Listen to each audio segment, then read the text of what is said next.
Ok, pues buenas tardes a todos o noches, no importa la hora que nos estén viendo.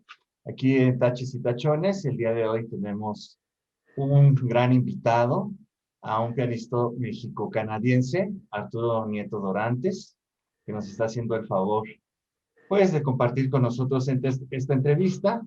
Él es egresado de los conservatorios de México y de París, así como de la Universidad de Indiana en Estados Unidos. Y aparte de tener su actividad concertística, comparte el gusto por la docencia, perdón, siendo miembro de la Facultad de Música de la Universidad Laval en Quebec, Canadá, y director de los programas de maestría y doctorado en interpretación, así como ha participado en varias orquestas, como la Orquesta Filarmónica de la Ciudad de México, la Orquesta Sinfónica Nacional de México, la de San Antonio, la Sinfónica de Quebec y la Cámara Carlomagno en Bruselas, como ha colaborado con el Cuarteto Latinoamericano, entre otros. Y pues se empieza su carrera muy joven, a los 14 años de edad.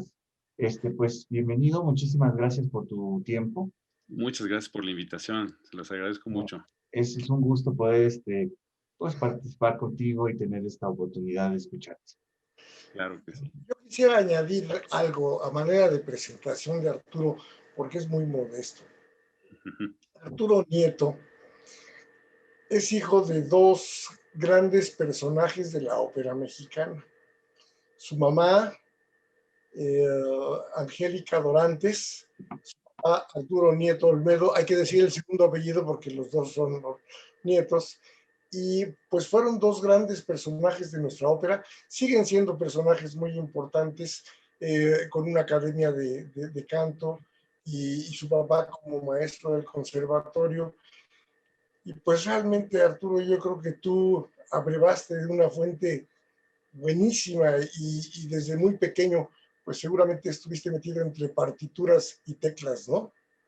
Sí, de hecho, cuando estaba yo pequeño, pues oía a mis papás cantar y pues me puse yo también a cantar, me ponía a cantar la Donna Móvil y imitar cómo cantaban los cantantes y pues a mí me tocaba ir incluso a los ensayos de las producciones que tenían en Bellas Artes.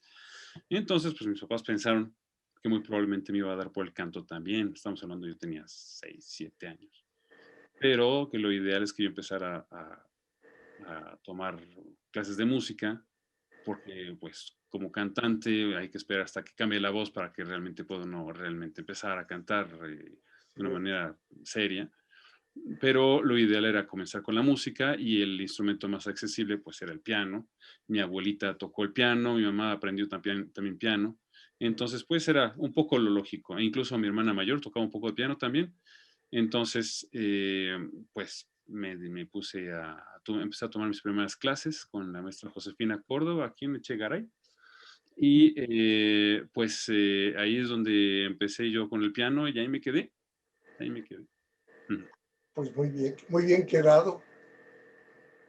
Así es, así es. Y después, pues ya teniendo unos 12 años de edad, ya ingresé al Conservatorio Nacional de Música con el maestro Héctor Rojas, que es uno de los grandes pianistas de México, exponente pues prioritario de lo que es la música de Manuel M. Ponce. Y pues lo agarré, a partir de ahí empecé yo a tomarlo como los niños que empiezan con el Mario Bros y empiezan a avanzar y avanzar y a ver hasta que acaban el juego.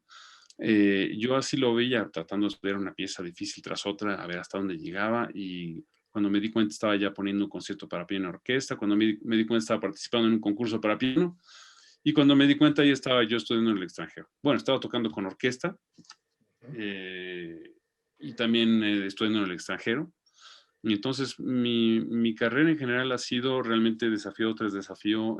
Ha habido, pues obviamente, momentos en que no ha sido tan fácil, pero pues yo me la he pasado jugándomela, que de eso se trata más que nada, ¿no? Qué bueno, muy bien. Pues muy bien, a mí me gustaría también hacer una pregunta ahora. Claro, sí, claro que sí. Me llama mucho la atención, ¿no? Que hayas empezado desde pequeño, porque obviamente hizo eso una forma de vida. Como Así tú es. dices, los niños toman Mario Bros, pero bueno, estamos viviendo en un momento donde hay tanta tecnología, que entonces la forma de vida de los chicos ahora es muy diferente, ¿no? Definitivamente. Entonces, definitivamente, pues fue una gran influencia la música que yo creo que te da muchas cualidades como persona, madurez, sensibilidad, apreciación, que qué bueno tenerla desde edades tempranas porque lo vas a seguir desarrollando y seguramente, bueno, ahora eres y se nota un ser con muchos dotes, ¿no? De todo esto por haber empezado desde pequeño. Mi pregunta es, dentro de los músicos, ¿no? Por así decirlo, los ejecutantes, muchas veces decimos, ay, qué talentoso es, qué virtuoso es. O este no era tan talentoso, pero estudió tanto y lo logró. ¿Cuál sería tus capacidades que tú consideras que tú tienes? El talento, el virtuosismo, qué porcentaje de trabajo, todo esto. Yo creo, voy a usar una palabra un poco extraña, un poco la obsesión. Yo soy una persona un poquito obsesiva. Pero creo que todos los músicos tenemos un poco de obsesivo, un poco obsesivo compulsivo, realmente si trabajamos en esto. Había un gran chelista que se llamaba Janos Starker, uno de los más grandes chelistas del mundo, y él decía que la música, el que es músico necesita la música como necesita aire para respirar, comida para comer y agua para beber. Es realmente una necesidad absoluta. Entonces, pues yo crecí en la música, yo siempre oí música. Incluso también el impacto de los idiomas también para mí fue un paralelo y yo el italiano lo aprendí casi sin saber cómo, porque el italiano lo oí en las óperas totalmente y lo hablo y no sé ni cómo lo aprendí. Así que así fue como empecé con el piano, con una perseverancia porque me gustaba tal pieza y la oía yo interesante, entonces yo no veía por qué no podía ponerla. Entonces yo le estudiaba y hasta que salía como les decía, ¿no? Ahora los niños pues están con los Nintendo y pues es como muy, es bueno, los juegos de video tienen su lado positivo, no hay que negarlos completamente, pero yo usaba el piano como quien está jugando con su Nintendo, y entonces, o como el físico culturista que está haciendo sus músculos, yo lo veía como algo que me estoy aprendiendo esta pieza y además el hecho de lo escucho en una grabación y después lo escucha uno tocándolo por uno mismo y puede uno dar su punto de vista diferente, que de eso se trata también, crear su punto de vista de la música, pero siempre con la idea de que yo no dejo la pieza a la mitad, yo la pongo hasta que la acabo. Y para eso hay que ser, vamos a decir el término bonito, perseverante. Yo diré más bien que soy un poco obsesivo, quizá un poco necio. Pero sí, así ha sido. Rara ha sido la pieza que he dejado inconclusa, que he dejado sin ponerla hasta el final o que no he realmente interiorizado al máximo, porque me gusta llegar al final de cada una de las piezas. Entonces, y yo creo que es un ingrediente básico para cualquier cosa en la vida. De hecho, sería para cualquier persona que quiera ponerse a hacer lo que sea, idiomas o bailar o pintar o no quedarse en la mitad y no decir, ay, no me gusta desde el principio, como los que dicen no me gusta la cebolla y porque nunca han probado la cebolla, es lo mismo. O sea, muchos empiezan a tocar el piano, incluso ya grandes. El tener ya una cierta edad no significa que no pueda uno aprender el piano y tocar cosas bonitas. El hecho es internarse en ese universo y ver hasta dónde uno llega sin ponerse uno ningún tipo de trabas y tomando su ritmo, porque realmente uno puede quedar sorprendido de lo que hace el cerebro. El cerebro es una máquina Claro. increíble. Yo lo dejo funcionar mucho pues mucha gente dice que tengo talento, yo diría más bien que es el cerebro el que a mí me impresiona. Realmente yo nada más lo alimento como quien alimenta una computadora y me sorprende muchas veces de que pueda hacer algo sin hacer otra cosa más que estudiar. Realmente yo no lo veo gran secreto, es que me guste y estudiar. Eso es todo. No, pues muchas gracias, muy buenos consejos. Eso de no dejar las cosas a media y considerar nuestra capacidad del cerebro, la verdad que sí es muy importante reconocerlo, ¿no? Para Así, saber que podemos hacer más. así. Gracias. Y verlo, además, mientras más difícil, verlo con más ganas de lograrlo. Decir, yo sí puedo. No decir, está demasiado difícil, nunca lo lograré. No, hasta donde llegues será bueno, pero no sabe uno hasta dónde va a llegar.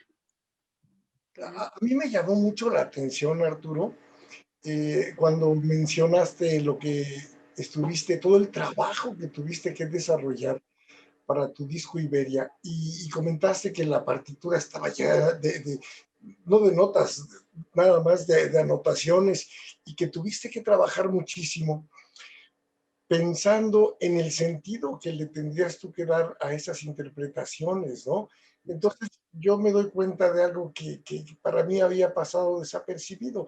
Uno ve a los grandes pianistas y concertistas y los ve desarrollar con tanta facilidad que uno no se imagina que atrás del trabajo, que desde luego es un trabajo fuerte, la lectura de la partitura, la puesta de la pieza, del concierto, de lo que sea, está el interpretar qué era lo que quería decir el autor.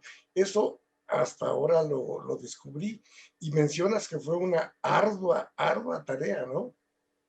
Así es. Como decía el chelista Rostropovich, esto es 90% de sudor y 10% de talento. Realmente el hecho de que me haya yo metido con esta obra fue todo un descubrimiento. Ahora, que toque uno una sonata de Mozart o un concierto de Beethoven, tienen un muy alto nivel de dificultad. Para mí, Iberia fue pues una de las colecciones más difíciles que he puesto en todo el repertorio y he puesto el repertorio muy difícil. Pero no solo por el hecho de integrar las notas, sí, es muy complejo. Ya desde escoger correctamente la edición, y es un problema porque la primera edición que existe es una edición llena de errores. Y nunca se ha sabido por qué, porque el manuscrito de Albéniz es impecable. Pues es el que estuvo disponible durante aproximadamente 90 años, 80 años más que nada. Y pues era incomprensible que estuviera tan mal hecho. Entonces, cuando el maestro Guillermo González, se puso a buscar las partituras y descubrió los manuscritos, redescubrió esos manuscritos, pues él inició un trabajo editorial que nos dio a los pianistas posibilidad de tener otras partituras mucho más fáciles de leer que lo que existía antes. Entonces, al mismo tiempo yo me descubro por todas las grabaciones que se hicieron con un material tan malo que existía antes. Entonces, empezando por qué partitura escoger, siguiendo porque Albéniz, él era, este pianista español, pues era un muy buen pianista, pero en un momento dado, él decidió dedicarse mucho bueno, él tocaba obras clásicas y románticas, Schumann, Chopin, Scarlatti, todos ellos los interpretaba de una manera muy bella, y de hecho él tocó mucho en Europa. Eh, Ahora, lo que es muy interesante de esto es que luego empezó él a ser probablemente el primer pianista clásico que empezó a integrar elementos españoles, elementos tradicionales folclóricos en su música, como el rasgado de la guitarra o el cantejondo o muchos otros elementos, ¿no? Y eso les llamó mucho la atención sobre todo a los extranjeros, ¿no? Que él podía como exportar este tipo de material. Pero él como compositor le interesaba mucho hacer ópera, y hacer ópera con un sabor totalmente wagneriano. O sea, lo que él hubiera querido ser en la vida era un compositor tan grande como Wagner. Su mecenas más importante era un libretista inglés que se llamaba Francis Money Coates, y él fue su mecenas, le pagó todo, absolutamente todo. De hecho, después de morir, le siguió pagando a su viuda un tiempo, y eso le permitió una holgura particular para poder componer lo que él quisiera. Entonces compuso varias obras, pero imagínense obras que sonaban a Wagner sin nada, ningún tipo de sonido español. Quizás solo una obra que se llama Pepita Jiménez y aún así hay elementos muy de ópera alemana, compuesta por un español con un libreto en inglés. Yo creo que, digo, he escuchado las obras, pero de alguna manera es explicable que el éxito no haya sido equiparable al de un Puccini o a un alguno de los compositores que estaban, Mascagni, que eran los compositores que estaban de moda usando otro tipo de lenguaje completamente distinto. Entonces él regresa al piano y compone La Vega, que está dentro del disco, y esa pieza está pensada como el primer movimiento de una suite que se va a convertir, que se va a llamar la Alhambra. Y es la idea embrionaria de Iberia. Cuando él compone Iberia en 1906, él ya está muy mal de salud. Él tenía lo que se llama la enfermedad de Bright, que es una enfermedad de los riñones. Y él estaba gordito, gordito. Él comía mucho y muy mal. Y también le gustaba beber y tenía una vida, etcétera. Estaba muy, muy mal de salud y en los los últimos 3, 4 años de su vida es cuando compuso Iberia, pero la compuso como una especie prácticamente como una especie de reducción de orquesta. O sea, es una pieza que en principio era intocable, porque es como si pusiéramos todos los instrumentos de una orquesta en 2 manos. Entonces, no es una escritura que llegue uno y toque inmediatamente y ya está, ya funcionan los dedos. Hay que realmente reorganizar muchas veces las notas porque a veces uno tocando las manos una encima de otra. Eso es desde el punto de vista de lectura. La lectura de la partitura es especialmente difícil de esta obra. Es una de las obras que más difícil puede uno encontrar para la lectura, para descifrar la partitura. Entonces, ya que uno descifró la partitura, le puso las digitaciones correctas, entonces ahora hay que interpretarla.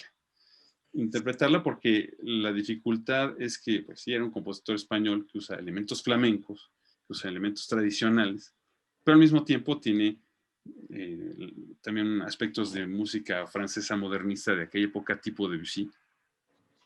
Y al mismo tiempo tiene efectos barrocos, de que vienen de Scarlatti, y cosas que vienen obviamente del folclore español. Usa el rasgueado de la guitarra, usa el zapateado, usa el cantejondo, usa muchas cosas que vienen de la música española. Entonces, todo eso requiere un equilibrio muy particular y para eso hay que conocer todo lo que es la vida de Albéniz, todas las influencias que él tuvo de las composiciones que él tocaba y cómo tocaba, además.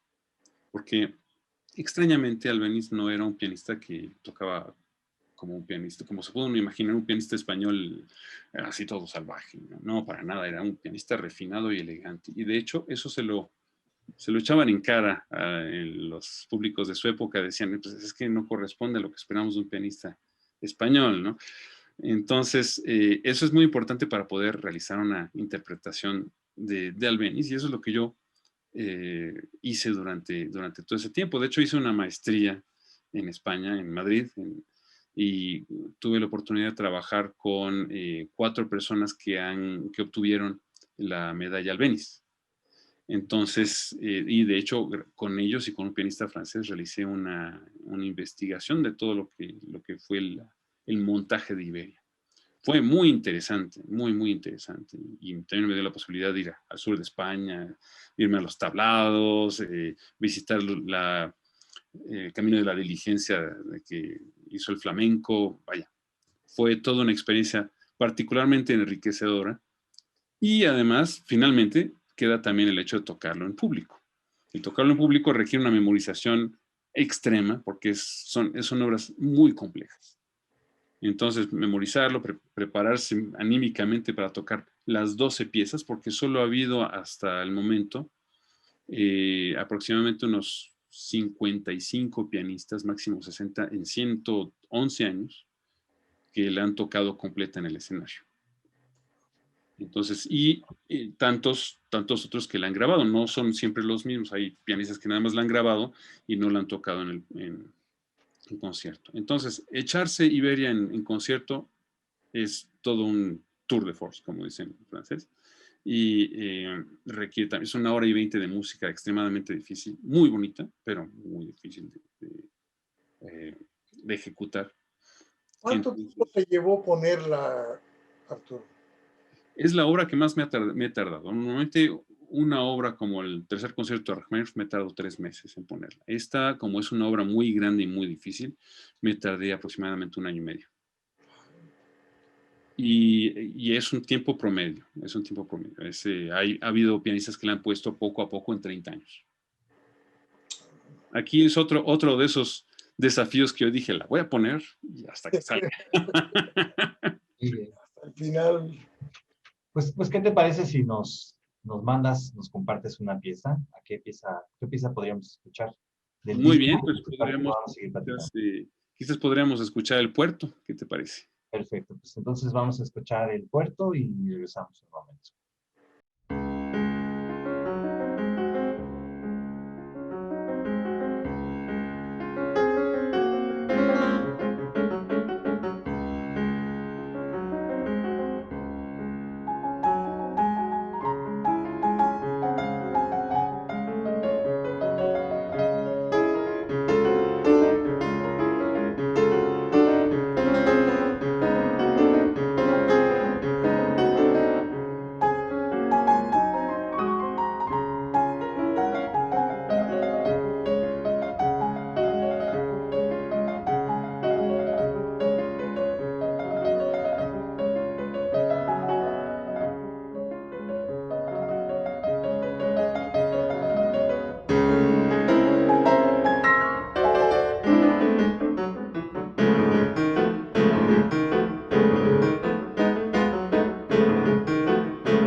Pues bien,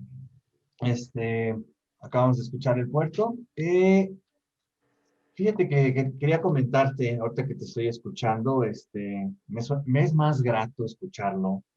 No te voy a mentir, el día de ayer me metí a tu página web y yo invitaría a la gente, no nada más obviamente escucharte, sino a leer tu trabajo de investigación. No te voy a mentir, no lo leí todo por completo, pero estuve revisando parte y bueno, ya escucharte se me hace sumamente interesante la manera en que abordas tu estudio. O sea, realmente eso que dices de que ahí estás, se nota sobremanera, es muy interesante pues ver que son 18 meses de tu vida donde estás haciendo un trabajo de investigación y abordas la música de una manera muy especial.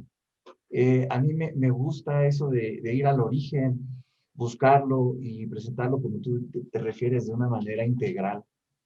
Entonces, las diferentes piezas que ha habido, inclusive me llamó la atención que te hayas encontrado con esta pieza hace 25 años, cuando estabas estudiando en el Conservatorio de París.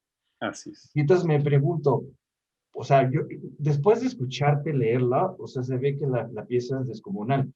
Creo, si no mal recuerdo que ya en la última etapa de cuando seguía vivo el pianista, inclusive les demuestra la pieza y él no la puede ya tocar debido a la edad que tiene. Eso se me hizo formidable porque, o sea, alguien con ese gran pensamiento, poder hacer una obra tan majestuosa y que no pueda ya tocarla, pues habla de la dificultad de la pieza, ¿no?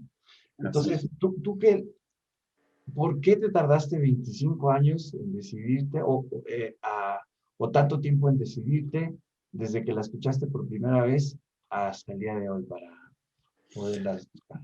Y qué bueno que lo mencionas. Es muy interesante como pregunta y de hecho la respuesta la encuentras justamente en la investigación. La edad promedio de los pianistas que la han grabado, de hecho eso lo sacó un investigador que yo cité en la investigación, es alrededor de los 44 años. Yo tengo 47 años, es la edad promedio. Entonces, curiosamente coincide. Yo no lo hice a propósito, simplemente coincidió. Ahora, uno de los sucesos que sí me pareció muy interesante, de los 5 pianistas que entrevisté en mi investigación, el pianista que realmente es el tipo de proyecto que se pareció más al mío fue el del pianista francés que se llamaba Hervé Biot, que también la grabó. Y lo que él me comentó fue una cosa parecida a la mía, o sea que fue un momento dado en que podíamos hacerlo. O sea, en otras palabras, cuando está uno en plena carrera y que estás poniendo concierto tras sonata, tras una cantidad de repertorio constante, se vuelve muy difícil poner una obra tan compleja en poco tiempo porque acaba uno, como la mayoría de los pianistas hicieron, la mayoría de los pianistas de mi investigación, acabaron haciendo de ponerla progresivamente y ponían un cuaderno, ponían otro cuaderno y 10 años después ponían otro cuaderno, etc. En mi caso fue como el del pianista francés, un momento en que teníamos tiempo de hacerlo. Y fue también por el hecho de que como yo tenía un año sabático, que en mi universidad son años sabáticos con proyecto, entonces pues la situación es que yo puse eso como proyecto, poner Iberia y trabajarla con especialistas. Entonces, pues me fui a España y aproveché el tiempo que estuve yo poniendo la obra también para tocarla. De hecho, la toqué en Europa 10 veces durante ese año. También para experimentar cómo funcionaba el ponerla, memorizarla, grabarla, todo. Ponerla sí, en de hecho, práctica. algo que me llamó mucho la atención que mencionas fue que tocarla al principio o en algún momento fue desgastante mentalmente. Sí. Entonces, tuviste que empezarla a estudiar cambiando los movimientos, ¿no? O sea, igual empezando 1, 2, 3, 4 y luego 4, 2, 3 y luego, ¿cómo funciona? O sea, ¿cómo fue que tomaste esa decisión? ¿Cómo fue que te funcionó para encontrar esa? Porque de verdad que se ve que es una pieza muy fuerte. Encontrar esa estabilidad pues mental, ¿no? Y ese arrojo para tener esa memoria. Sí, pues justamente el hecho y de hecho en la investigación también trabajé mucho lo que fue memorización. Había elementos que ya había yo hecho durante mi carrera por ejemplo, cuando estudio algo siempre alterno, de manera que no siempre estudio las piezas de la misma manera, sino que estudio una pieza lenta y luego la otra pieza trabajo la memorización y la otra nada más paso la obra, ¿no? Y es un momento de una sonata, por ejemplo. Y eso hace que el trabajo realmente se vuelve más interesante porque no está uno encima de una pieza durante 4 horas, lo cual pues, se vuelve muy árido y muy aburrido. En un momento dado también hay que cambiar, hay que darse tiempos límite, para lo cual lo mejor es tener una gestión del tiempo, una manera de administrar el tiempo de estudio lo más eficaz posible para que no pierda uno la concentración. Cuando escucha uno hablar de que los pianistas pasan 8 horas al piano, pues es bastante exagerado y depende, porque ese tipo de situaciones suceden cuando están uno poniendo concursos, por ejemplo. Pero en los concursos tienes una cantidad enorme de repertorio. Tienes, una primera parte que dura 20 minutos, una segunda parte que dura 60 minutos, la semifinal que tiene un concierto para piano y orquesta. Son repertorios de 3 horas y media. Entonces, incluso en esas situaciones hay que saber medir de no estudiarlo todo el mismo día. Entonces, una buena administración del tiempo de estudio hace que uno lo que necesita estudiar dura 2 horas al día en el lugar de 4 o 5 horas. Otra cosa que también trabajé mucho durante ese tiempo fue el lado de la visualización. O sea que no estar encima del piano todo el tiempo. Y después de estudiar, estar trabajando la obra en la cabeza y trabajar fuera del piano, la partitura. Había un pianista que se llama Joseph Hoffman, un legendario, que dijo una frase muy interesante. Dijo que primero había que estudiar con la partitura y con el piano. Después, sin la partitura, con el piano. Después, sin el piano y con la partitura. Y finalmente, sin la partitura y sin el piano. Eran las 4 etapas.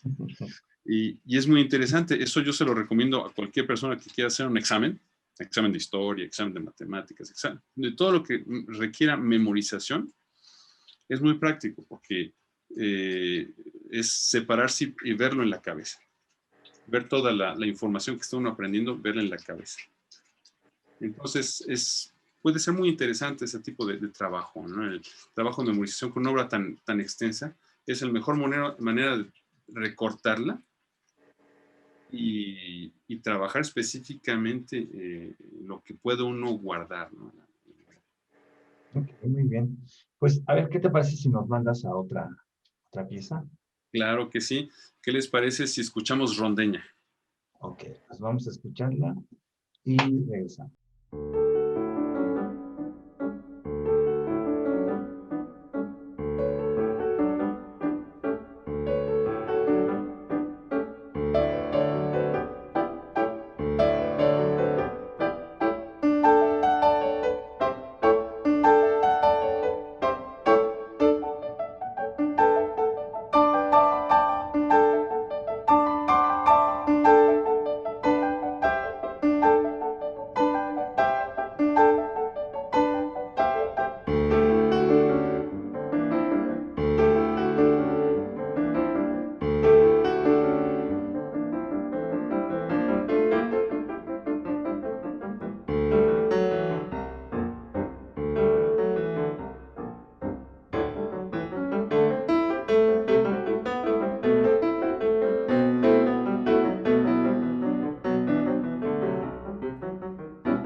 Y pues regresamos. Acabamos de escuchar Ron de ella. Estamos con Arturo Nieto.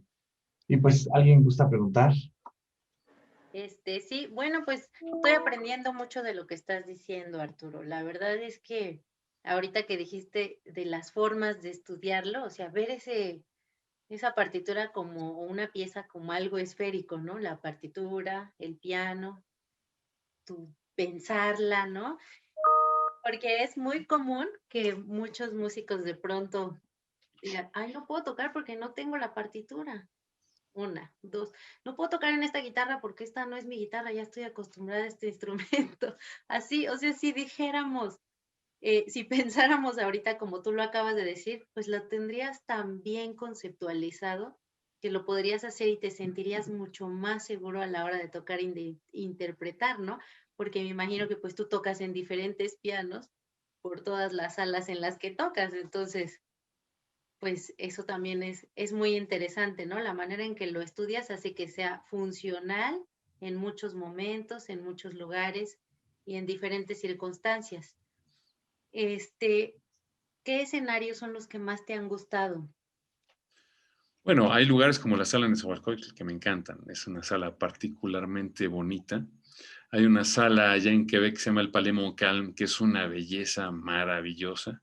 Me ha tocado tocar, obviamente, en la Sala Grande de Bellas Artes, me ha tocado tocar con la Filarmónica de la Ciudad de México. Son salas muy bellas, ¿no? Y la sala que tengo aquí atrás, que es la sala de mi universidad, yo tengo un lado un poco sentimental porque ahí he tocado muchísimas veces. Entonces, me gustan mucho las salas que tienen, obviamente, un buen piano, que tienen buena acústica, pero sobre todo en las que el público viene con ganas de escuchar, con ganas de participar en una obra. A mí me gusta mucho, como pueden notar, yo soy muy platicador, entonces me gusta mucho platicarles al público.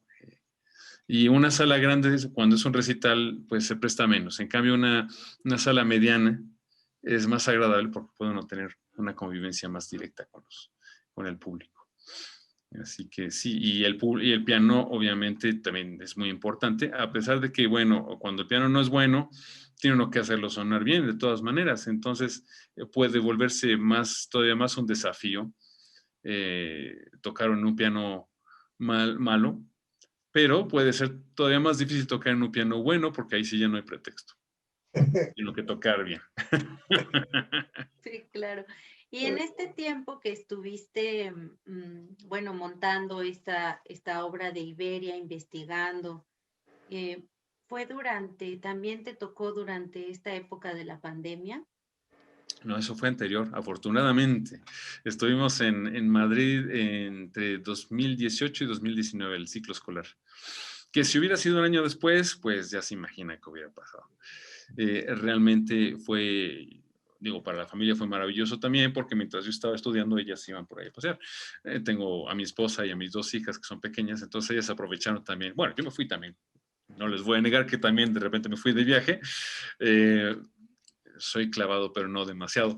Entonces, sí, aproveché para ver lo que no había visto durante mis estudios en París. Cuando va uno de concierto, también muchas veces no visita uno nada. Entonces, el hecho de darme mis escapadas con la familia también fue una experiencia muy bonita y muy enriquecedora, tanto para mí como para mi familia. Entonces, ahora lo interesante de que cayera, bueno, lo interesante, a pesar de todo, a pesar de la pandemia, fue Claro. que al regresar en septiembre del 2019 es cuando empecé yo a grabar Iberia.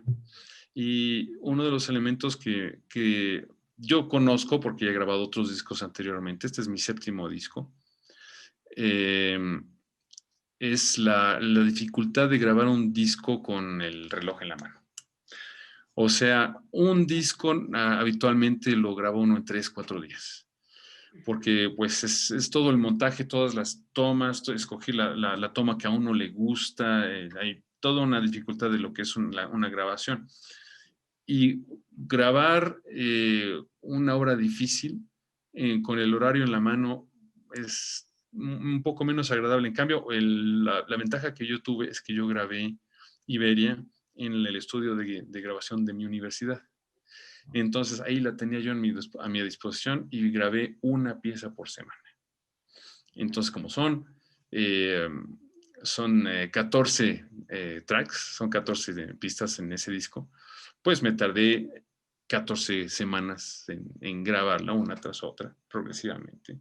Tomé todo mi tiempo también y además yo fui el que participó directamente en la selección de tomas, lo cual no sucede siempre porque, bueno, ahí están muy seguidos los directores artísticos que son los que escogen las tomas y las pegan, etcétera. Aquí fue trabajo, el único trabajo que no hice yo realmente fue el trabajo de realmente el masterizar y la parte de la edición, que eso fue Serge Sanson, que es el ingeniero de sonido allá en la universidad, pero todo lo demás lo trabajé yo.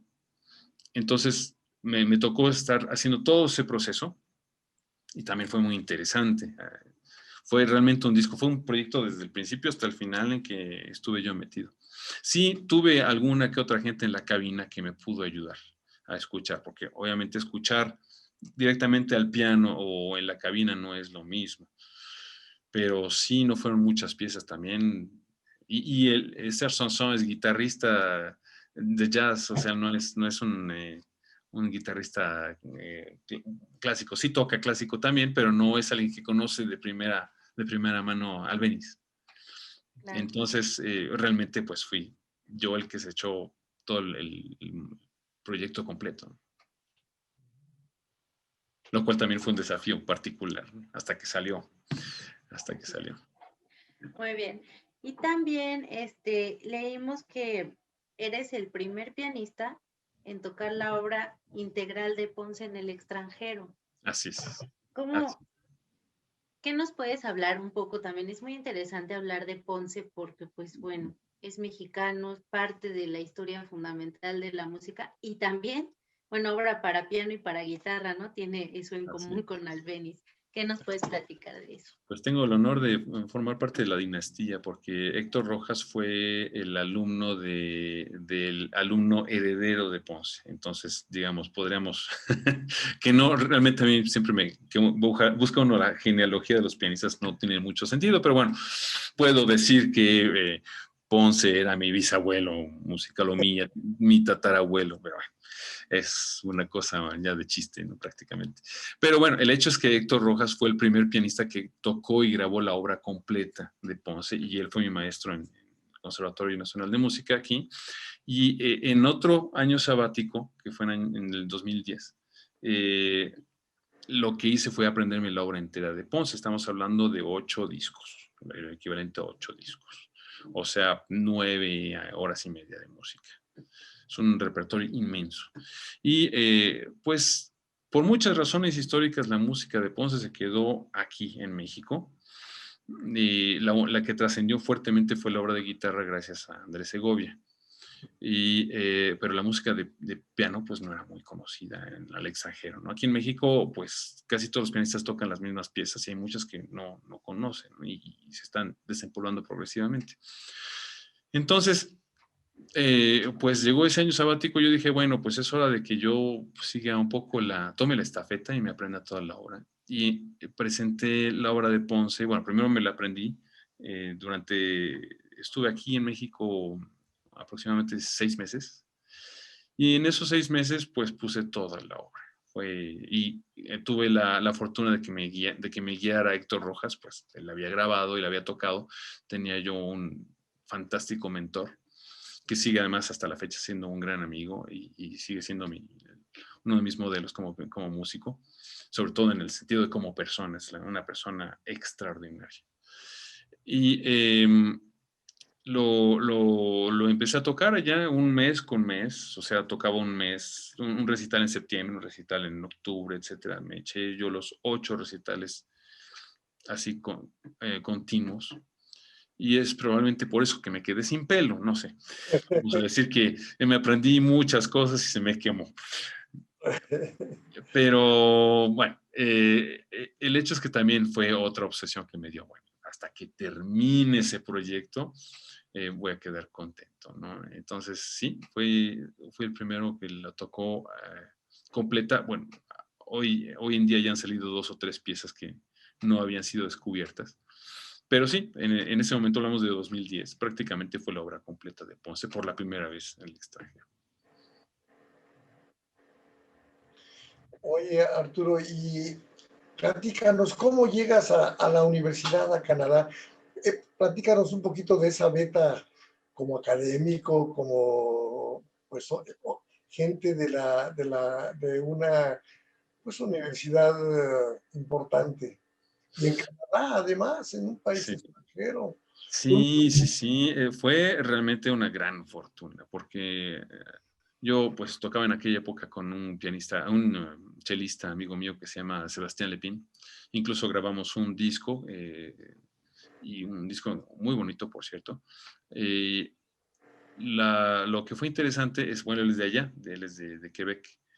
Entonces, me pasó el dato de la convocatoria de la Universidad de Laval que estaba buscando profesor, un maestro de piano y de música de cámara, o sea, un maestro de tiempo completo. Entonces fui y pues yo estaba tocando en aquella época, yo me la pasaba 6 meses en Alemania tocando, o sea, usaba como base Alemania, pero me iba a tocar aquí y allá. Entonces, estaba yo tocando mucho en aquella época y viajando mucho, pero pues obviamente busca uno también una base en todos sentidos, desde el punto de vista musical, personal, económico, obviamente.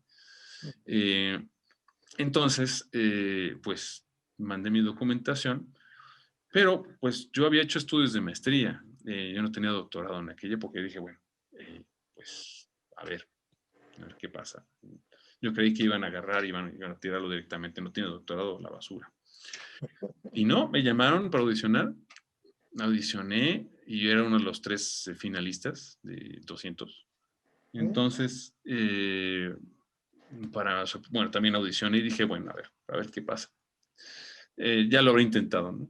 Entonces me regresé y como a los 15 días recibí la carta de aceptación, lo cual pues obviamente no lo pensé 2 veces, dije, me voy para allá. Además, una de las razones que me gustaba mucho este tipo de situaciones que a mí me encanta Canadá. Es un país que yo había conocido en unas masterclass en 96, había estado en Banff, en Alberta. Entonces, me encantó el país, pero yo lo veía como un sueño imposible, irme a vivir a Canadá, imposible, ¿no? Pues qué curioso me salió, la primera vez que pedí yo un empleo de este tipo, me lo dieron. Entonces, pues, hay que darle gracias allá arriba por eso, porque sí fue realmente una situación bastante particular, porque además ellos me otorgaron la equivalencia de doctorado, basado en mi trayectoria como pianista. Entonces, pues, ¿qué les puedo decir? Ya llevo 19 años allá. 19 menos 1, porque pues estuve un año en Madrid, pero sí, y si contamos todos los años que estuve yo en París y Alemania y Estados Unidos, y no, pues prácticamente desde que tenía 18 años he estado fuera. ¿Tu esposa es canadiense, Arturo? Sí, ella es de allá. También pianista, sí. También es Y pianista. también pianista y últimamente le ha dado mucho por el softball, entonces le encanta el softball. Muy buena, por cierto, excelente jugadora de softball. ¿Verdad? Nos ganó Canadá, creo, 4-0 a las mujeres en el softball. Sí, pero creo que hoy están en final para el bronce. Sí. Están a punto de jugar a medianoche, entonces a ver quién gana.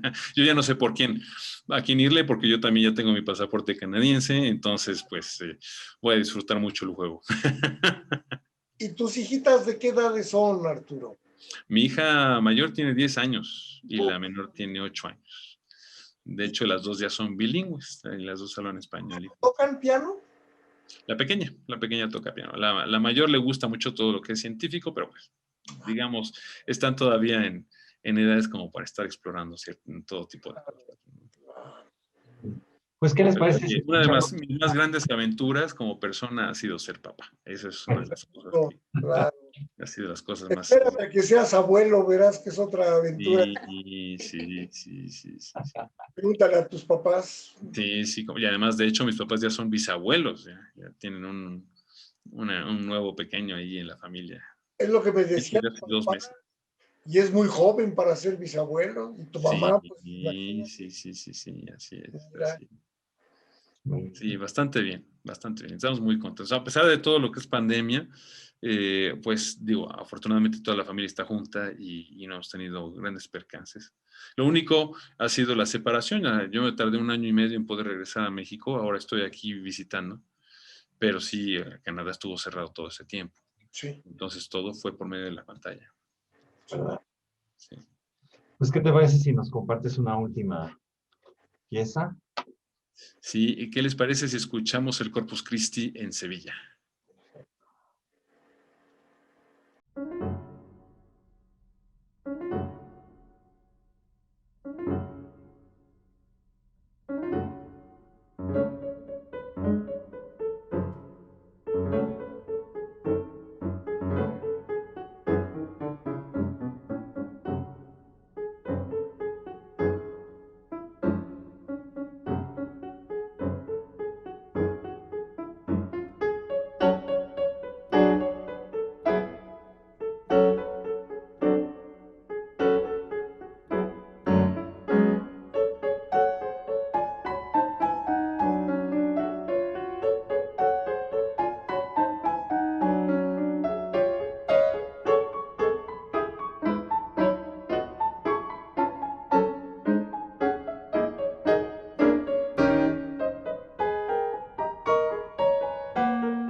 Pues esto que nos platicaste de la convocatoria y cómo te quedaste y pensaste que te iban a decir que no, pero además tú fuiste en una convocatoria para ser maestro y eso es muy interesante también, ¿verdad? Eso quiere decir hablando de la competitividad, porque bueno, tú siendo maestro allá y viviendo toda la experiencia de ser un músico que toca en el extranjero y ser mexicano, sabemos cómo es la educación en nuestro país y en otros países.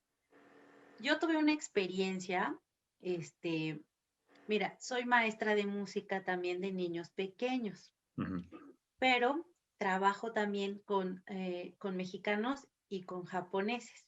Y yo he aprendido mucho de los japoneses y de toda su formación, cómo desde chiquitos ven la música, todo lo que aprenden, ¿no? Con sus melódicas y todo desde muy pequeños.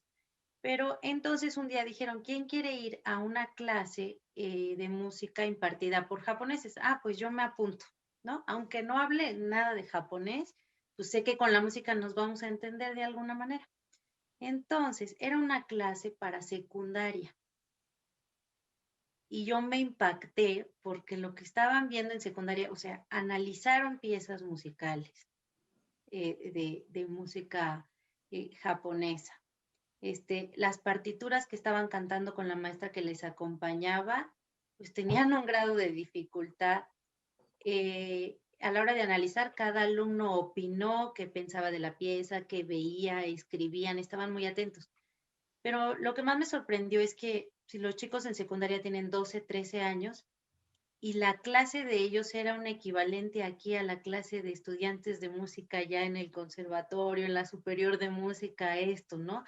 Entonces, bueno, pues me sentí afortunada, me dio mucho gusto ver a chicos así de preparados y a la vez me dio un poco de tristeza ver cómo hay una gran así,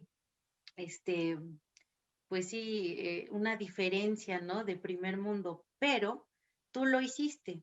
Entonces, ¿qué puedes aconsejar a los estudiantes mexicanos de música que ya lo tomaron como una carrera formal para ser competitivos? Porque los recursos debe haberlos. ¿Dónde están? ¿Qué es lo que nos puedes decir de esto?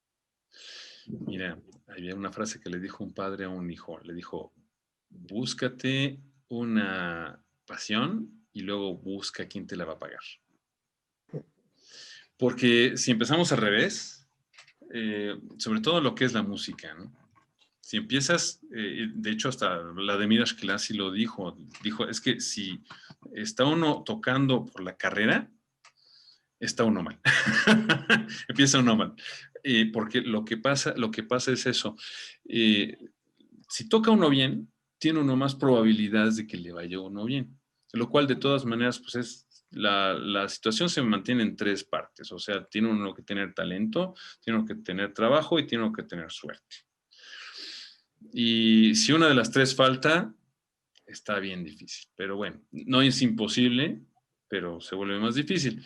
Entonces, bueno, las situaciones que a mí me ha tocado ver, como muchos pianistas latinos llegan, por ejemplo, a los concursos grandes, y simplemente por ser latinos y no venir de haber estudiado con tal o cual maestro, no pasan los concursos internacionales. Muchas veces ganan los los alumnos de los presidentes de jurados de los concursos. Hay, pues como en todas partes.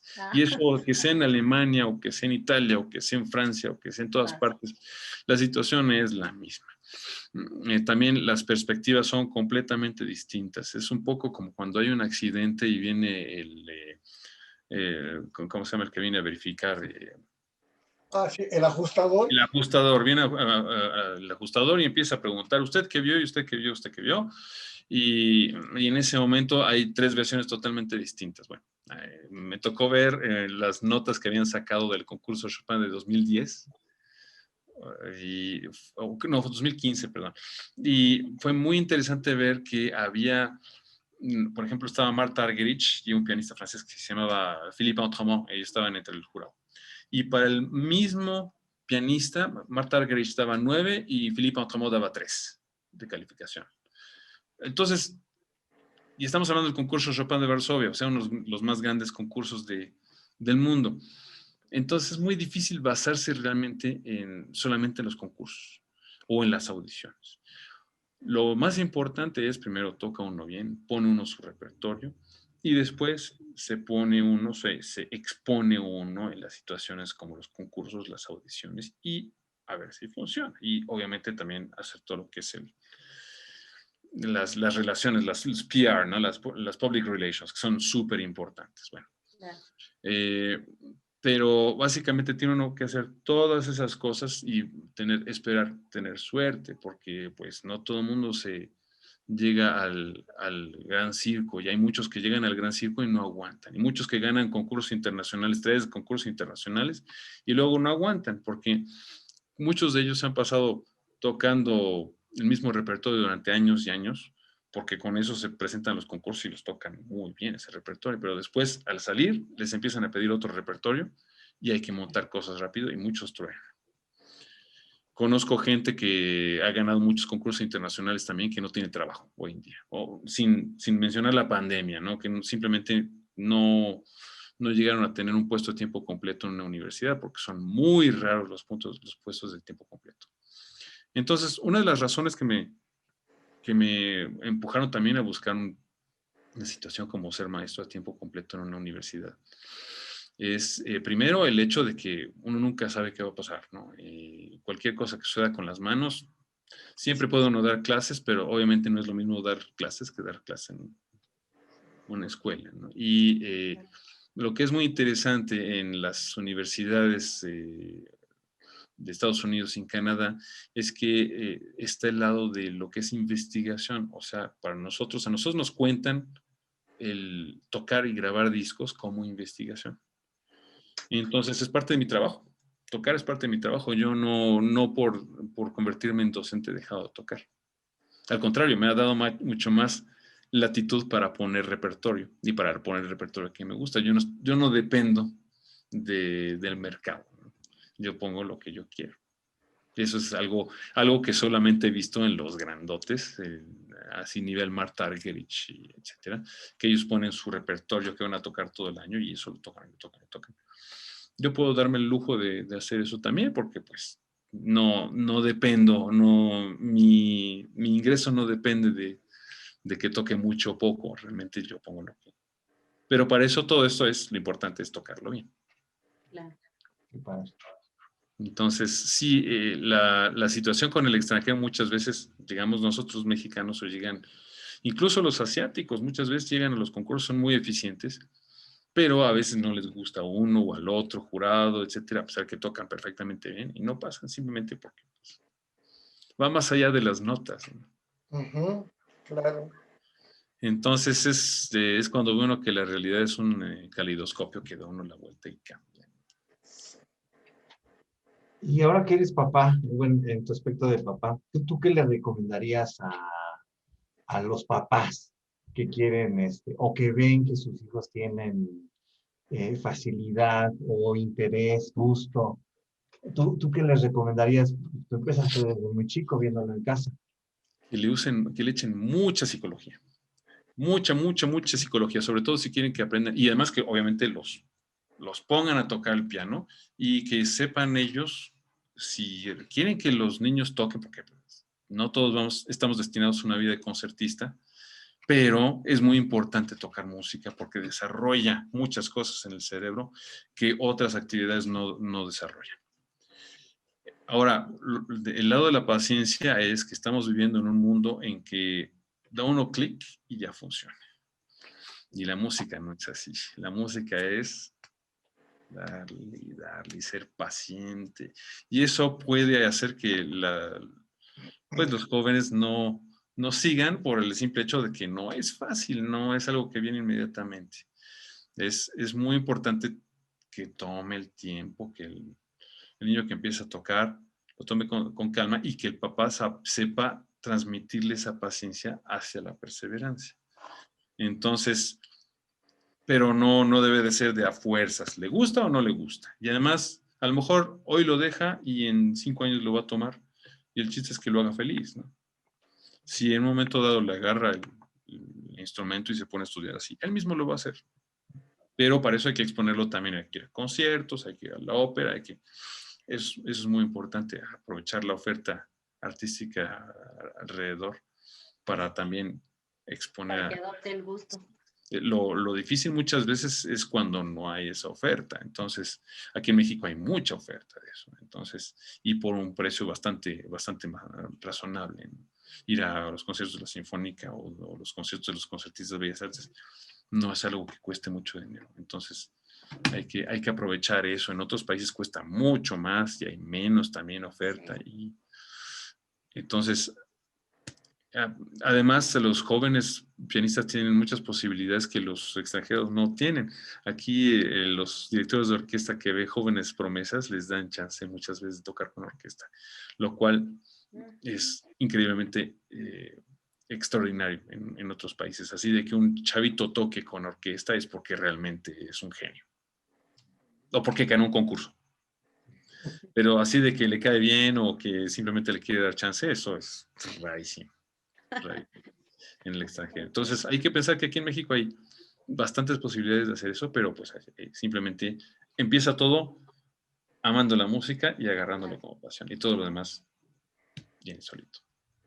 Claro, y como tú dices, bueno, pues es un esfuerzo, es trabajo y pues muchas generaciones, hay que enseñarles a los niños eso, ¿no? Que va a costar un poquito de trabajo, pero que es algo padre y como tú dices, que lo disfruten porque la música es una materia dentro de la escuela que debe ser las que son para disfrutar, para descansar un ratito de las otras materias, para escuchar, apreciar, enseñarlos. Yo creo que esa es la mejor función que puede tener un maestro de música, que les enseñes que les gusta la música, ¿no? Que me gustó tu clase, no sé, esas cosas, porque les gustó la música, ¿no?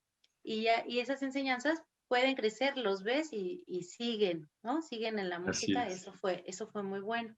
Y hablando de eso, pues tenemos aquí unos pequeñitos que te escucharon tocar y que quisieron hacerte una pregunta, ¿no? A Porque como ver, claro, ellos claro. ya empezaron a estudiar música, llevan unos meses, llevan lo de la pandemia, que sus papis los apoyan mucho y han tenido mucho interés, pues te van a hacer unas preguntitas que a ellos se les ocurrieron.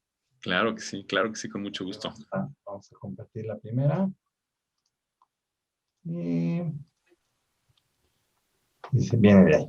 Soy Antonella, tengo 5 años, toco piano. ¿Cuántas horas tocas el piano? Pues mira, yo toco como 2 horas al piano. Yo no toco más de 3 horas al piano. Solo toco más cuando tengo mucho trabajo pero incluso teniendo mucho repertorio, me trato de organizar para no estudiar, no estar enfrente del piano más que 2 o 3 horas. Y esas 2 o 3 horas las organizo de manera que cada media hora tomo una pequeña pausa de 2 minutos en que miro por la ventana y luego otra vez me pongo a estudiar. Y lo agarro como si fuera un juego, o sea, tengo una dificultad, lo agarro como desafío y trato de resolver esa dificultad, como si estuviera yo resolviendo un juego de esos inteligentes, eh, como el de los carritos, ¿no? El hora pico. Es exactamente eso, o sea, como un juego de Nintendo. Muy bien. Entonces, sí, no estudio mucho, y fuera del piano, estoy pensando mucho en lo que estuve estudiando. Y eso me ayuda mucho porque el cerebro, cuando piensa uno en su música, piensa que está uno estudiando. Y eso está demostrado científicamente. Entonces llega uno al piano y ya, el cerebro ha estado funcionando solito. Ok. Entonces vamos a escuchar una pregunta más. Hola, soy Nayibe, tengo 7 años y toco piano. ¿Cuál fue tu primera canción que tocaste? Qué memoria. A ver, la primera que toqué yo en público, yo creo que sería la más apropiada, ¿no? Porque pues obviamente yo empecé con el Thompson y con el Michael Aaron y como muchos niños empiezan, ¿no? Pero la primera pieza que toqué en público fue la sonatina de Beethoven. Y además para la anécdota, se me fue la memoria tocando. Tenía yo 8 años y era como para que me hubiera traumado para la vida esa experiencia, porque además no logré retomar. Es la única vez en mi vida que no logré retomar una pieza. Se me fue completamente la onda.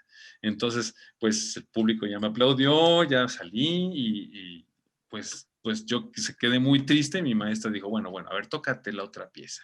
Y toqué otra pieza que era el vals de Brahms, que normalmente es en mi bemol. Creo que era una transcripción en sol mayor. Y la toqué y ahí todo quedó el público muy contento y pues ya, se me pasó, no hubo gran trauma después. Qué bueno.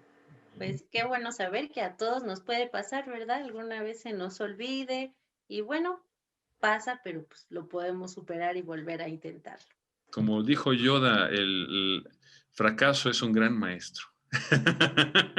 Muy bien. Oye, Arturo, y ahora que estamos hablando de esto, de que se te puede olvidar la pieza, ¿qué consejo le podrías dar desde los músicos amateurs hasta los más importantes para controlar los nervios. ¿Qué hace Arturo Nieto para controlar los nervios antes de salir a la sala de conciertos? Antes lo hacía yo de una manera totalmente empírica, ahora lo hago mucho más razonando. Una de las cosas que recomiendo, de hecho yo recomiendo un libro estupendo en español que se llama Entrenamiento Mental para Músicos. Quien quiere estudiar música o quien quiera incluso aprender otras cosas, se tiene que leer ese libro, porque más incluso habla de cómo presentarse en el escenario y con qué actitud presentarse en el escenario. Mucho funciona con lo que es la visualización, de visualizar las cosas. Lo que decía yo hace rato de que el cerebro, podemos engañar al cerebro y el cerebro piensa que está uno estudiando y eso ayuda. Después llega uno al piano y avanzan las cosas mucho más. Es lo mismo al tocar en el escenario. También, idealmente, conocer la sala, por lo menos en fotografía, si puede uno ir a tocar y tocar el instrumento que uno tocar, aunque vaya a ser ajustado de otra manera. Y en las sesiones de estudio, visualizarse en la sala donde va uno a tocar. De todas maneras, hay que además estar muy consciente de un efecto muy, muy interesante. Estudie uno lo que estudie, al momento de estar enfrente de un escenario, en el escenario, a la hora de tocar, siempre es como si fuera la primera vez. Entonces hay que prepararse, engañarse a uno mismo para pensar que es la segunda vez, que ya tocó uno antes. Entonces ya los nervios son diferentes. Otra cosa que hago es, cuando entro al escenario, me siento y me imagino, me engaño a mí mismo, y me imagino que pongo la partitura encima del atril y que abro la partitura y la veo, la visualizo también, veo las primeras líneas, pienso en el tempo, pienso en la melodía y después empiezo a tocar como si la pieza ya hubiera empezado. No la arranco yo, sino que nada más entro, para eso tomo el tempo. Y también otro truco que uso es que hay un fenómeno que yo llamo el de los 2 minutos. Cuando empieza uno a tocar, ustedes seguramente han sentido eso cada vez que sube uno a un escenario. Durante los primeros, bueno, vamos a ser 2 minutos, pero puede ser 1, puede ser no sé cuánto. No sabe uno dónde está. No tiene una menor idea, está uno bajo el shock. De repente se da uno cuenta de dónde está. Y el exceso de conciencia hace que muchas veces los músicos ahí es donde se pierden. Entonces, ese momento hay que visualizarlo al estudiar. Hay que decir, aquí son mis 2 minutos. Y es mi primer muro, como cuando uno corre en el maratón, mi primer muro es allí. Y a partir de ahí, ya todo funciona. Son trucos de ese tipo, ¿no? Pero sí hay que tener ciertas mecánicas para controlar y pensar que los nervios no son malos. Una cosa que ayuda mucho es justamente estudiar las piezas fuera del piano, porque obviamente el hecho de imaginar que uno abre la partitura requiere que uno está tocando y se imagina uno que la partitura siempre está enfrente. Entonces, realmente se imagina uno que uno no está tocando en memoria. Estás tocando con la partitura enfrente. El muro, el kilómetro 30 del maratón. Exacto. Yo fui maratonista. Al final del recital está uno cansado y eso también hay que preverlo. O después de la pausa, cuando regresa uno, está uno más relajado y otra vez ahí es donde cae porque esto se confía uno. Claro. Entonces hay que calcular todos esos elementos a la hora de presentarse en un recital. Sí, o puedes pensar en algo más, ¿no? Que no es eso, por así, ay, la sala, ahí está bonito. Ay, no sé, o sea, la mente es fácil de fugarse. O empiezas a pensar, es que fulanito va a pensar que yo no sé, y no, que estoy haciendo en el escenario. Justamente no, alrededor de los 2 minutos justamente empieza lo que yo llamo el sensor. O sea, el sensor con C, como el que viene a tomar el censo, el corrector, pues, aquí empieza a decir, no, estás tocando mal, una nota falsa, no, ya no sabes, no, ya, empieza uno a criticar. Entonces, la mejor manera para que el sensor no entre es justamente pensar que está uno nada más agarrándose y viendo el pasaje que sigue. No pensar en toda la obra, sino yo pienso en el pasaje que sigue y el pasaje que sigue y tomarlo de aquí como la carretera, de aquí a la curva, nada más. Claro. Pues, ¿qué te parece si nos compartes una última pieza? Sí, ¿qué les parece si escuchamos una de las más originales de Iberia, que es Lavapiés? Y ahorita sí que les platico un poquito de Lavapiés. Perfecto.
Pues platícanos un poquito acerca de lo que nos ibas a platicar de Lavapiés. Fíjate que es bien interesante que prácticamente todas las piezas o la gran mayoría de las piezas de Iberia están basadas en lo que es el flamenco, de un lado o del otro, ¿no? Flamenco o lo que es el folclore del sur de España, particularmente. Y una de las excepciones, porque son dos excepciones, Evocación tiene la primera pieza de todas, tiene una jota navarra y un poco un fandango, pero vaya, no es tan profundo como el resto de las piezas que son mucho más flamencos, ¿no? El caso de Lavapiés es la excepción más marcada porque no solo es una habanera, para, pa, pa. Entonces, la otra circunstancia es que está inspirada en el barrio de Lavapiés, en España, en Madrid, donde Albéniz vivió un tiempo. Y en la época de Albéniz, Lavapiés era un lugar peligroso. Había bandidos y había prostitutas y o sea, era un ambiente así no de muy alto vuelo, ¿no? Entonces, lo que es interesante en esa pieza es que él evoca de una manera muy particular un organillo, un cilindro, que como escucharon, suena como si estuviera todo desafinado, está lleno de disonancias. Todas las disonancias están escritas como si fueran notas falsas, justamente para que suene como si el cilindro estuviera completamente desafinado. Y suena casi hasta la maquinaria, es una pieza muy original. Y luego sale una melodía, que es totalmente el estilo de hablar de la gente de Madrid de esa época, que oye uno particularmente en la zarzuela española. Entonces la gente habla muy así, una manera de hablar muy marcada. Es un poco lo que se oye en esa melodía de Lavapiés. Es una obra extremadamente original, muy original y horriblemente difícil de leer y de tocar y de memorizar. Es una de las piezas más difíciles de toda que de hecho es una particularidad de Iberia. Mientras más avanza en la composición, más se complica, al grado de que el tercero y cuarto cuadernos probablemente tengan el 70% de las notas de toda la serie, por la complejidad que tiene toda la obra. Y es muy interesante el cuarto cuaderno. Muchos de los pianistas que no se han lanzado a grabar o a tocar Iberia completa es por culpa del cuarto cuaderno, porque es demasiado difícil. Particularmente la última pieza, Eritaña, es una pieza muy difícil, muy difícil. Entonces, pues ha habido grandes pianistas que han grabado y tocado dos cuadernos, Lang Lang, Daniel Barenboim, han grabado dos cuadernos, pero no se lanzaron con el tercero y el cuarto. Son muy difíciles y requieren tiempo. Son pianistas que probablemente pudieran tocarlas, pero requieren tiempo y requieren toda una aplicación tocarlas. No es por nada que, bueno, soy el segundo mexicano y el segundo canadiense que toca esta locura. Qué honor. Oye, pues has logrado que ahora que escuchemos la pieza lo vamos a sentir de una manera muy diferente, lo vamos a interpretar, ¿no? Sí, es una obra muy bella. Es probablemente mi pieza favorita de toda la serie, porque es muy original y es muy divertida, además. Bueno, cuando sale bien es muy divertida porque es muy difícil también. Así es.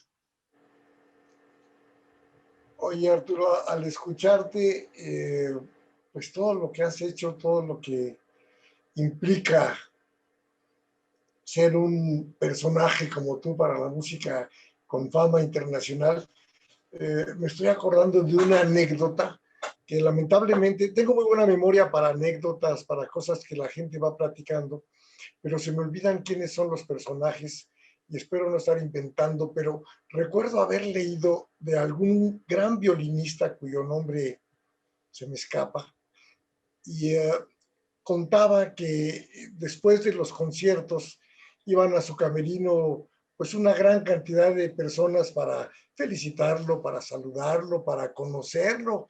Ahora sería para tomarse la selfie, ¿verdad? Antes, Exacto. cuando el violinista platica de esto, pues no había selfies. Y dice que llegó una dama y que le dijo, maestro, Tocó usted como Los Ángeles. Daría mi vida por tocar como usted. Y que el violinista le dijo, señora, yo la he dado. Así es, así es. Así es que así es, totalmente. Y eso que conozco, he conocido médicos que tocan muy bien, o científicos, matemáticos, y también hay gente que ha hecho carrera de las dos cosas. Había un pianista muy conocido que se llamaba George Demus, que vino muchas veces aquí a México a dar masterclasses, y que tocaba todo el clave bien temperado de Bach, y era matemático también. Pero son excepciones, son genios. Son genios. Conocí cuando estaba yo estudiando en Bloomington, en Estados Unidos, un violinista que se llama Corey Cherosky, que además es canadiense. Y él, aparte de estar estudiando con uno de los más grandes maestros de violín allí, y de haber hecho una gran carrera como violinista, también estaba estudiando con uno de los mejores maestros de piano y haciendo su doctorado en piano, doctorado en piano y en violín al mismo tiempo. Estaba haciendo un doctorado en matemáticas y además también pintaba. Yo veo esas personas y yo me pregunto, pues, ¿a qué hora duermen? Y además estaba muy joven, creo que tenía como 22 o 23 años. Entonces, sí, hay genios que aprovechan muy bien el tiempo, ¿no? Entonces, hay que aprovecharlo también, eso es otra cosa. Hay que aprovechar eso antes de ser papá. Porque después, no es que, porque además ser papá es una aventura maravillosa, etcétera, pero el tiempo se compartimenta, se divide de otra manera. De manera que hay que ser muy eficiente con las preparaciones al piano. Ya no puede uno pasarse 8 horas al piano porque pues hay muchas cosas que hacer en casa. Entonces hay que ser eficiente con el repertorio y cuando le toca a uno tocar algo ya tiene que estar aprendido o por lo menos uno tiene que saber cómo aprenderlo rápido. Claro. Y eso se aprende desde pues relativamente pequeño. Nos vamos a compartirte tenemos 3 preguntitas más de alumnitos que tienen ganas de decirte algo y quisiéramos compartírtelas. Claro que sí. Es interesante ver cómo a esas edades de tan chiquitos ya tienen ese interés por la música, ¿no? Así es. Vamos a escucharlos.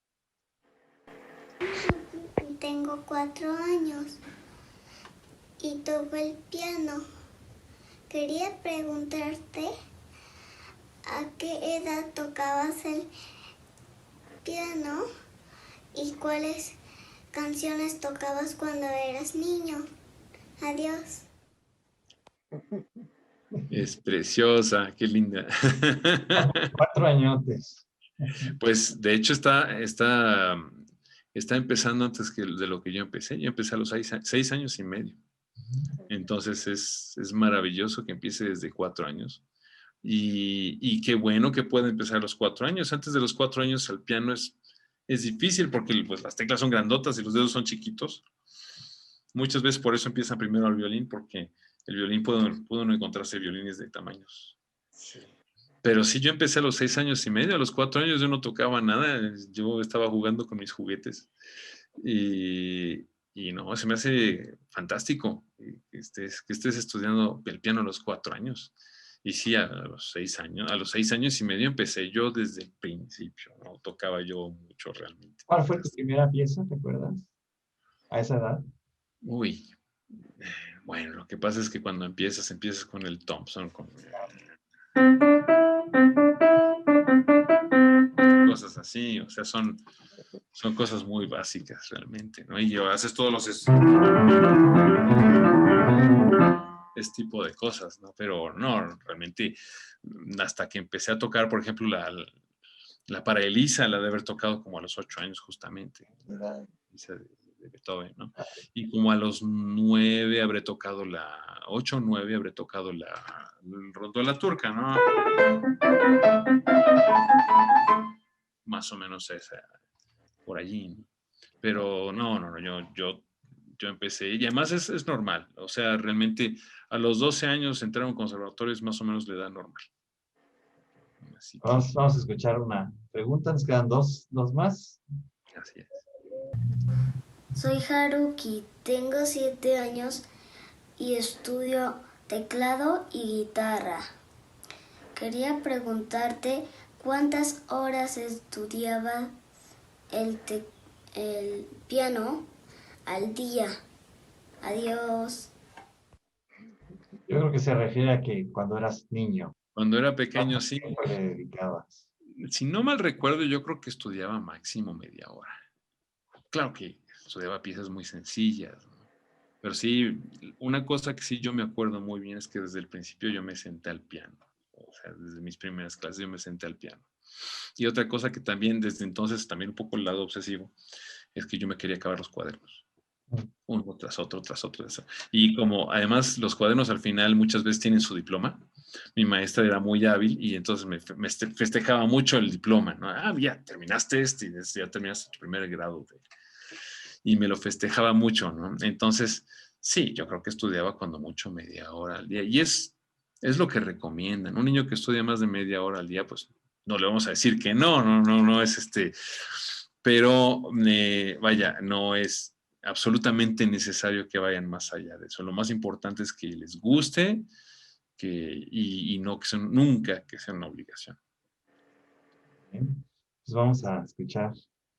Hola, soy Gabriel Contreras. Perdón, la última pregunta. Hola, soy Gabriel Contreras Pérez. Tengo 6 años, practico el piano y te quería preguntar si siempre ha sido tu sueño ser un pianista profesional o qué querías ser de pequeño, astronauta, tecnólogo. Gracias, bye. Es muy buena pregunta. Yo no me acuerdo de haber pensado en otra cosa. Cuando estaba yo pequeño, a la edad de, no me acuerdo cómo se llama, el niño, ¿cómo se llama? Se llama Gabriel. Gabriel. Bueno, a la edad de Gabriel, yo pues, no me acuerdo si tenía yo aspiraciones de ser astronauta o bombero. Pero una cosa sí me acuerdo es que me gustaba mucho la música. Entonces, cuando yo empecé a tocar y ya empecé yo a avanzar, yo me acuerdo, mi abuelita que era pianista, empezó a decir, ay, el concertista, este niño va a ser pianista, tiene manos de pianista, ya que te meten esa idea en la cabeza, pues ya no se te ocurre nada más.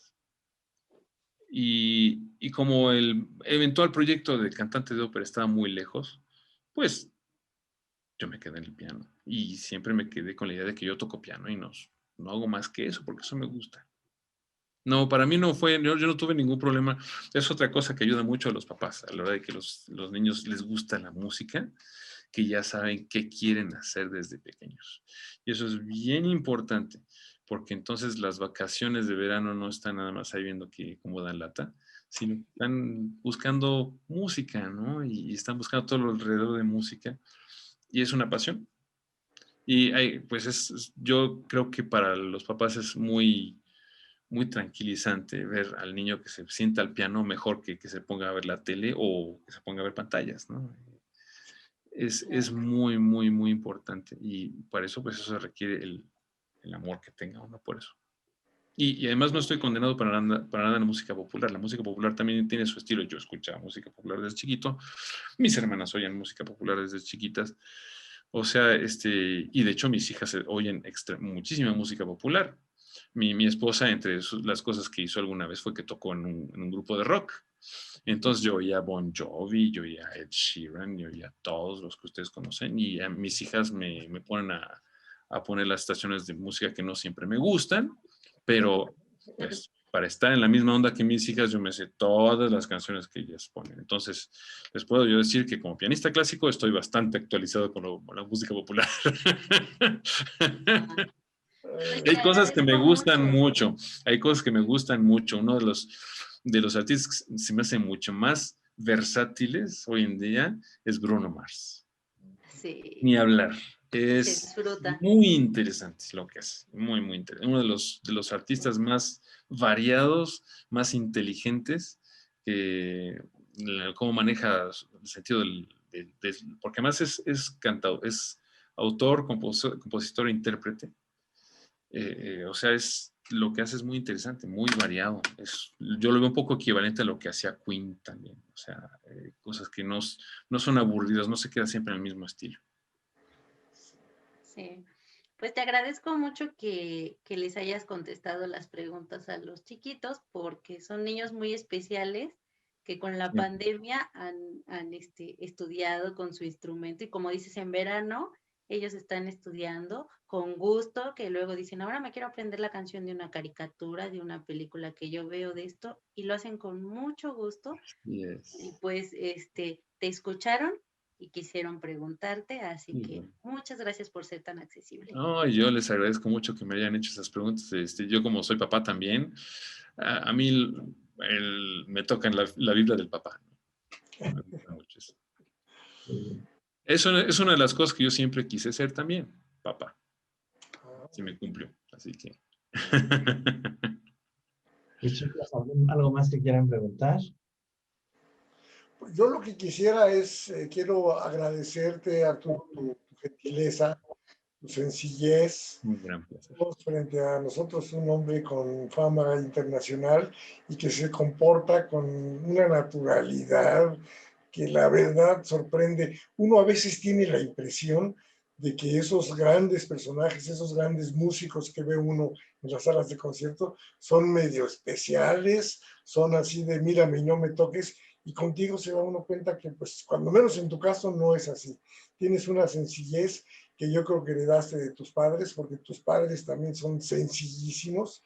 Yo conocí también a tu abuelo materno, una gente extraordinaria, y pues yo creo que viene de cuna, pero tu sencillez es admirable, te agradecemos. Para nosotros es un honor, de veras, pues que nos hayas dado la entrevista y las páginas de los taches y tachones se van a engalanar contigo. Hombre, muchísimas gracias por la entrevista y por todo el acogimiento. Y pues aquí estoy a sus órdenes.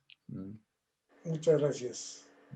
Muchas gracias, Arturo. La verdad es que también aprendimos mucho. Yo voy a estudiar así como tú dices, porque creo que es muy importante hacer esas técnicas. Gracias, porque esta entrevista también fue una clase para mí, muy interesante. Voy a escucharte más para seguir aprendiendo de lo que escuche. Me dio mucho gusto conocerte. Igualmente. Y pues es un honor para Taches y Tachones que estés en este siguiente volumen de la revista, porque pues siempre queremos difundir la cultura y que más gente se acerque. Entonces, con personas tan agradables como tú, más gente se va a acercar y se va a interesar por la cultura, por la música, y muchas gracias. Hombre, muchísimas gracias. Estamos aquí sirviendo la causa. Pues sí, de igual manera te agradecemos mucho tu tiempo, la oportunidad. Y también quiero invitar a todos los que nos pueden ver que visiten tu página web. ¿Me puedes repetir la liga, por favor? Como no, es www.arturonietodorantes, sin guión, nada más Arturo Nieto Dorantes seguido, .com. Ok, de todas maneras vamos a poner la liga en la revista. Y los invito porque parte de lo que se estuvo platicando aquí viene un link directo al trabajo de investigación, que la verdad es que vale mucho la pena leerlo. Es muy interesante desde muchos ámbitos y también porque nos demuestra tu lado como músico, intérprete, investigador y alguien apasionado a lo que haces. Y bueno, yo creo que indiscutiblemente sería como cuando dicen, es mejor ver el libro que la película. Yo los invito a que primero lean el trabajo de investigación y a la par que vayan escuchando el disco, porque seguro que la experiencia debe cambiar muchísimo. Que aquí entre paréntesis es mi tesis es una memoria de maestría que yo hice ahí en España.